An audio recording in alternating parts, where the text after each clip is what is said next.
रसोई में हड़ताल। मानसी बहू, ऐसा है मेरा खाना तो तुम आज बनाना ही मत। मैं तो आज बस हरी नाम भजकर ही सो जाऊंगी। ये क्या कह रही हैं माँ जी आप? ऐसा क्या हो गया जो आप इतनी नाराज हो रही हैं? क्या हो गया? अरे कल ही पालकी से उतरी हो क्या, जो इस घर के कायदे कानून तुम्हें रोज रोज सिखाने पड़े? सालों से एक ही बात बार बार समझाते समझाते मैं थक गई, लेकिन तुम दोनों के दिमाग में ये छोटी सी बात बैठती नहीं। रहने दो रेणुका, मैं समझ गई मम्मी जी क्यों नाराज है। जितना तुम मम्मी जी से पूछोगी उनका गुस्सा उतना ही बढ़ता जाएगा। मम्मी जी, हमसे नाराज होने से कोई फायदा नहीं है। हमने कितनी बार कहा है कि जब हम खाना बनाएं उस समय झूठे हाथ से रसोई के किसी सामान को ना छुएं, लेकिन ना तो कोई चप्पल उतारने के लिए तैयार होता है और ना ही झूठे हाथ लगाने से बाज आता है। वो लोग तो मनमानी करके निकल जाते हैं और भुगतना हम लोगों को पड़ता है। कुछ देर पहले। अरे भाभी, आज क्या बना रही हो? अरे क्या कर रही हो तुम? कितनी बार कहा है तुमसे चप्पल लेकर रसोई में मत आया करो। तुम्हें समझ में क्यों नहीं आता? अरे हमें तो इस घर में बहू बनकर आए हुए कुछ साल ही हुए हैं, लेकिन तुमने तो इसी घर में जन्म लिया है ना। बचपन से ही माँ जी ने तुम्हें सिखाया होगा कि रसोई में चप्पल लेकर नहीं आना है, फिर कैसे भूल जाती हो? क्या भाभी, आप भी धीरे धीरे माँ की दूसरी कॉपी बनती जा रही हो। अरे मम्मी का जमाना और था और हमारा जमाना और है। पैरों में पहनी चप्पल का खाने से क्या मतलब है भाभी? कुछ तो कॉमन सेंस लगाइए। इतनी ठंड हो रही है, मैं चप्पल उतारने वाली नहीं हूँ। देखो कीर्ति, अगर तुम चप्पल नहीं उतार सकती तो रसोई में मत आया करो। तुम्हारी वजह से मुझे माँ जी से 10 बातें सुननी पड़ जाएगी, और अगर माँ जी ने देख लिया ना कि तुम ऐसे चप्पल पहनकर रसोई में खड़ी थी तो वो सारा खाना उठाकर बाहर फेंक देंगी। अब इससे पहले कि मम्मी जी तुम्हें देख ले, भगवान के लिए जाओ यहाँ से। अरे भाभी, लेकिन एक बार थोड़ी सी सब्जी तो चख लेने दो। मुझे बहुत तेज भूख लग रही है। अच्छा, खाना नजी, खाने की खुशबू ही ले लेने दो। मानसी के बार बार मना करने पर भी कीर्ति सेब खाते हुए उन्हीं हाथों से झट से एक कटोरी में थोड़ी सी सब्जी निकालती है और वहीं खड़े खड़े एक चम्मच मुंह में डाल लेती है। सत्यानाश, ये क्या कर दिया तुमने? कीर्ति, तुम्हें पता है रसोई में पके हुए खाने का सबसे पहले मम्मी जी कान्हा जी को भोग लगाती हैं, और तुमने खुद को भोग लगा दिया। अरे मम्मी जी ने देख लिया ना तो वो मेरी जान ही ले लेंगी। अरे भाभी, भूखे को भोजन कराना भगवान को समर्पित सबसे बड़ा भोग होता है, जिसे भगवान सच्चे मन से स्वीकार करते हैं। मैंने खा लिया ना तो समझ लो कान्हा जी को भोग लग गया। ज्यादा प्रवचन मत सुना मुझे। ये प्रवचन जाकर तुम मम्मी जी को सुनाओ और उनका हृदय परिवर्तन करो। देखो, पूरा खाना बन चुका है, अब मैं दोबारा खाना नहीं बनाने वाली। और तुम कान खोलकर सुन लो, तुमने जो किया सो किया। ये बात किसी को बतानी नहीं है कि तुमने रसोई में जाकर सब्जी चखी थी। और अब तुरंत यहाँ से गायब हो जाओ, चलो। लगता है मम्मी जी ने देखा नहीं है। मैं भी चुपचाप सबका खाना लगा देती हूँ। आप ही बताइए माँ जी, क्या ये बना हुआ खाना मैं बाहर फेंक कर दोबारा खाना बनाती? बस इसीलिए मैंने किसी को कुछ बताया नहीं। मुझे नहीं पता था कि आप ये सब देख चुकी हैं। देख बहू, तो अच्छे से जानती है, झूठी रसोई में पका हुआ खाना मैं कभी नहीं खाती। अरे रसोई में पकाने वाले भोजन का सबसे पहले भोग भगवान को लगाया जाता है, तो क्या भगवान को भोग ऐसे ही गंदे और झूठे हाथों से छुए हुए खाने से लगाऊंगी मैं? तुझे दोबारा खाना बनाने से परेशानी थी ना? ठीक है, तुम लोगों को खाना हो तो खा लो। मुझे ये अपवित्र भोजन खाने के लिए मत कहना। मैं अपने कमरे में जा रही हूँ। सास की बात सुनकर दोनों बहुओं के चेहरे उतर गए थे। अब ऐसा तो नहीं हो सकता था कि वे दोनों सास को भूखा छोड़कर खुद खाना खा लेती, इसलिए बाकी घर वालों को खाना परोसकर वो पूरे किचन की सफाई करती है और फिर से सास के लिए खाना बनाती है। भाभी, आज ही कोई पहली बार नहीं हो रहा। इस घर में नियम बाकी लोग भी तोड़ते हैं, लेकिन सजा हमेशा हम दोनों को ही मिलती है। अरे माँ जी, अपना ये कड़ा अनुशासन घर के बाकी लोगों के ऊपर क्यों नहीं चलाती? सारा जोर उनका हमारे ऊपर ही चलता है। रेणुका, अपना बहुत हो गया है, अब हमें इसका कोई इलाज सोचना पड़ेगा। आखिर कब तक हम ऐसे ही दिन में 2-2 बार रसोई रगड़ रगड़ कर साफ करते रहेंगे? भाभी, यही बहाना बनाते हैं ना कि घर में सब लोगों को उनकी चप्पल उतारना याद नहीं रहता। तो ठीक है, मैं एक बोर्ड पर बड़ा बड़ा लिख देती हूँ कि रसोई में चप्पल लेकर आना मना है और बिना हाथ धोए रसोई में घुसने और किसी सामान को छूने की परमिशन नहीं है। जब रसोई में घुसने से पहले ही बोर्ड पर नजर पड़ेगी तो सबको खुद ही याद आ जाएगा कि चप्पल उतार कर ही रसोई में अंदर आना है।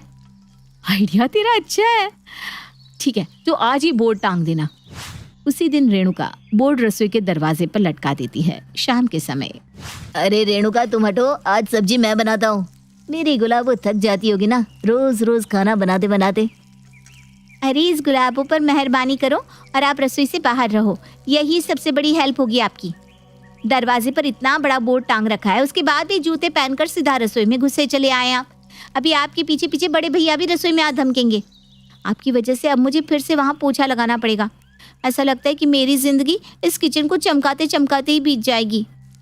तभी बड़े भैया भी रसोई में आ जाते हैं। सुनो, एक गिलास पानी तो देना जरा। अरे आप लोग पढ़े लिखे अनपढ़ हैं क्या? दरवाजे पर जो बोर्ड टंगा है वो आप लोगों के लिए है। आप लोगों को जो भी चाहिए हमसे मांग लिया करो ना। जिसको देखो रसोई में ही घुसता चला आता है। मानसी और रेणुका घर में सबको समझा समझा कर थक गई थी। बोर्ड बेचारा रसोई के दरवाजे पर लटका हुआ अपनी किस्मत को रो रहा था, लेकिन बाकी घर वालों को उनके बोर्ड टांगने पर कोई असर नहीं पड़ा था। अरे हाथ धोने से इनके हाथ घिस जाते हैं क्या? पता नहीं भाभी, ऐसे माहौल में आपने इतने साल कैसे निकाल लिए। सब इस घर में अपनी मनमर्जी से रह रहे हैं। जोर तो मम्मी जी का बस हमारे ऊपर ही चल रहा है। अगर आपने शुरू में ही इस बेहूदी रिवाज का विरोध किया होता ना, तो हम आज ये सजा नहीं भुगत रहे होते। सही कहती हो तुम। ठीक है, अगर मैंने बिगाड़ा है ना तो सुधारूंगी मैं ही। जैसे तूने पिछली बार बोर्ड बनाया था ना, वैसे ही एक और बोर्ड बना और इस बार बोर्ड पर लिखना रसोई की हड़ताल। रसोई की हड़ताल? हाँ, अब यही आखिरी उपाय बचा है हमारे पास। अगर इस घर के लोग अपनी जरा सी आदत में बदलाव नहीं कर सकते तो हम भी जीवन भर माँ जी को खुश करने के लिए दिन में 3-3 बार रसोई साफ नहीं करने वाले। ऊपर से सब कुछ फिर से बनाना पड़ जाता है स्वालक। जेठानी के कहे अनुसार अगले दिन सुबह ही रसोई पर हड़ताल का बोर्ड लटक गया था और दोनों बहुएं अपने अपने कमरे में कंबल में दुबकी आराम कर रही थी। ये क्या कर रही हो तुम? मेरा ऑफिस जाने का टाइम हो गया है और तुम यहाँ कंबल में बैठी हुई हो। आज नाश्ता खाना कुछ नहीं बनाना क्या? आप जाकर रसोई में देख लो, आपके सारे सवालों के जवाब वहां पर मिल जाएंगे। सुबोध रसोई तक पहुंचता है तो उसे रसोई के दरवाजे पर लटका हुआ बोर्ड नजर आता है जिस पर लिखा था रसोई की हड़ताल। मम्मी, ये क्या नया नाटक है? इन दोनों को ये क्या नया नया शौक लग गया है? रोज नए नए बोर्ड बनाकर रसोई के दरवाजे पर टांग देती हैं। और अब इस हड़ताल का क्या मतलब समझे हम? देखो बेटा, हड़ताल का मतलब ये है कि दोनों बहुएं रसोई में कुछ भी नहीं बनाने वाली। उन दोनों ने रसोई के काम से हड़ताल कर रखी है। अरे तो आप कुछ कहते क्यों नहीं? वो दोनों खाना नहीं बनाएंगी तो क्या हम भूखे पेट ऑफिस जाएंगे? देखो बेटा, मेरे कहने से तो कोई फायदा होने वाला नहीं, क्योंकि जब मेरे बेटे ही मेरी बात नहीं सुनते तो बहुएं क्या सुनेंगी? मैंने आपकी कौन सी बात नहीं सुनी? बेटा, मैं बरसों से समझा रही हूँ कि रसोई में चप्पल पहनकर नहीं आते, झूठे हाथों से रसोई का कोई भी सामान नहीं छूते। लेकिन ना तो तुम्हारे कानों पर जू रेंग रही है और ना तेरे भाई के। आखिर वो बेचारी भी कब तक तुम लोगों की ये गलत आदतें बर्दाश्त करेंगी? हैं? वो भी तो इंसान है, पूरा दिन रसोई की सफाई करते करते थक जाती हैं। ठीक है, जब तुम लोग घर के नियमों के अनुसार नहीं रह सकते तो तुम्हारे साथ ऐसा ही होना चाहिए। अरे भैया, ये रेणुका बोल रही है कि आज से वो घर में खाना नहीं बनाएगी। अरे ये तीनों सास बहू एक हो गई हैं और कहती है कि आज से रसोई में खाना नहीं पकेगा। इन्हें ऐसा लगता है कि ये हमारे लिए खाना नहीं बनाएंगे तो हम जैसे भूखे मर जाएंगे। ठीक है, हमें भी तुम लोगों की कोई जरूरत नहीं है, हम खाना खुद बना लिया करेंगे। क्या छोटे? क्या खाना? और हम? अरे तो क्या हो गया? अरे हम घर के बाहर जाकर पैसे कमा कर ला सकते हैं, तो खाना बनाना कौन सा बहुत बड़ा काम है? 10 मिनट में खाना बना कर रख सकता हूँ मैं। चल छोटे, आज से खाना हम दोनों मिलकर बना लिया करेंगे।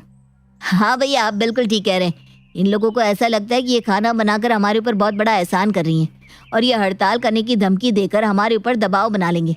लेकिन हम भी किसी के दबाव में आने वाले नहीं हैं। पवन और सुबोध गुस्से में पांव पटकते हुए रसोई के अंदर पहुंच जाते हैं। भैया, हम लोगों ने बड़ी बड़ी बातें करके पंगा तो ले लिया है उन लोगों से, लेकिन अब करेंगे क्या? मुझे तो कुछ भी बनाना नहीं आता। अरे तो रुकना जरा, खाना बनाना कोई रॉकेट साइंस तो है नहीं। तुम YouTube चलाओ, YouTube से देखकर आज हम उनसे भी अच्छा खाना बना लेंगे।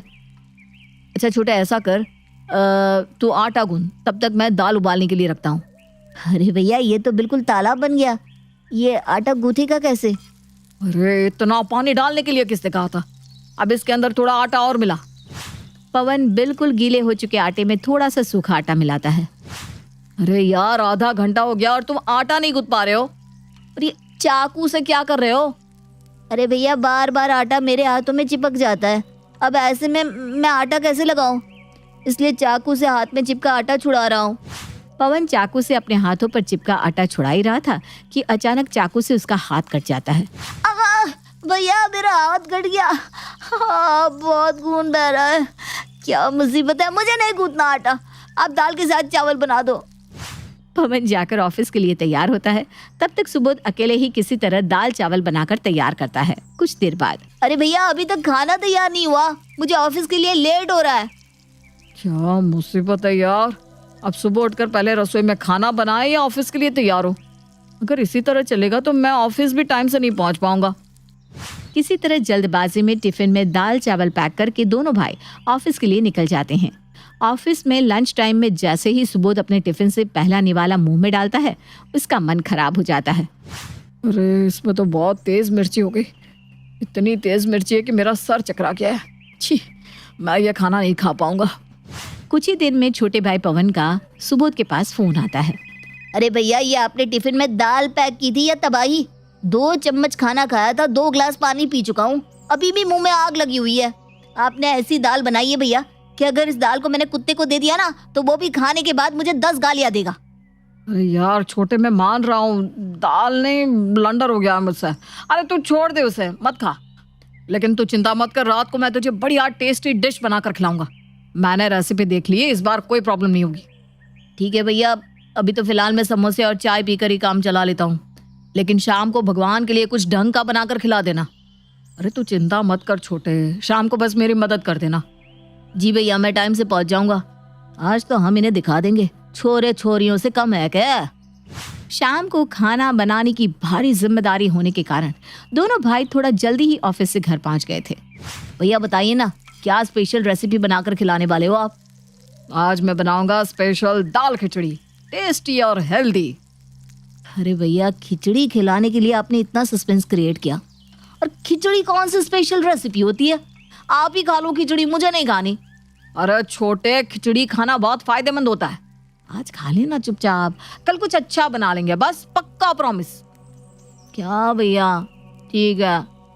पवन और सुबोध मिलकर खिचड़ी बनाते हैं, लेकिन पानी का सही अंदाजा ना होने के कारण उनकी खिचड़ी सूखकर बिल्कुल केक जैसी बन जाती है। भैया मैंने तो पहले ही कहा था ये खाना वाना बनाना हमारे बस का काम ना है, लेकिन आप ही मम्मी के सामने बहुत चौड़े हो रहे थे। मैं बना लूंगा, मुझे किसी की जरूरत नहीं है। देख लिया आपने, खिचड़ी और दाल तक नहीं बन पा रही है हम लोगों से। डिशेस क्या खाक बनेगी? अब बस बहुत हो गया भैया, सुबह से खाना ढंग का नहीं खाया, पहले तो तबाही दाल और अब ये खिचड़ी केक। अरे एक ही दिन में कितना टॉर्चर करोगे आप? आदमी की सहन शक्ति की कोई लिमिट होती है यार। मुझे तो अब भूख से चक्कर आ रहा है, कमजोरी सी महसूस हो रही है। हे भगवान, क्या मुसीबत है ये। बात तो तेरी बिल्कुल सही है छोटे, खाना बनाना हमारे बस का काम नहीं है। नमक तेल पानी का हिसाब रखते रखते मेरा तो दिमाग खराब हो गया है यार। क्या करें, बाहर से खाना मंगवा ले? भैया अब मुझे ना एक्सपेरिमेंट नहीं करना है, मैं जा रहा हूँ माँ और बाकी सबसे माफ़ी मांगने। सबसे आसान सॉल्यूशन यही है कि हम माफ़ी मांगकर अपनी गलती स्वीकार कर ले और इस मुसीबत से छुटकारा पा ले। अरे लेकिन अगर उन्होंने हमारा मजाक उड़ाया तो? अरे भैया हमारी माँ और बीवी तो है, अगर मजाक उड़ा भी लिया तो क्या बिगड़ जाएगा हमारा? अब मैं आपके खाने से टॉर्चर होने के मूड में बिल्कुल नहीं हूँ। मैं जा रहा हूँ माँ भाभी और रेणुका से माफ़ी मांगने, जो होगा देखा जाएगा। अरे ठहर, मैं भी चल रहा हूँ तेरे साथ। ठीक है, तुम लोग जीते हम हारे, हम मानते हैं रसोई संभालना हमारे बस का काम नहीं है। बेटा बहुत अच्छी बात है कि तुम्हें तुम्हारी गलती समझ में आ गई, लेकिन मुद्दा तो अभी भी वहीं का वहीं है। रसोई में खाना तुम दोनों को तभी मिलेगा जब तुम रसोई के लिए बनाए हुए नियमों का पालन करोगे। मैं तैयार हूँ, आज के बाद आप जैसा कहेंगे मैं वैसा ही करूँगा। आपके बनाए हुए नियमों के साथ मेरी तरफ से कोई छेड़खानी नहीं होगी। बस आप ये हड़ताल वापस ले लो।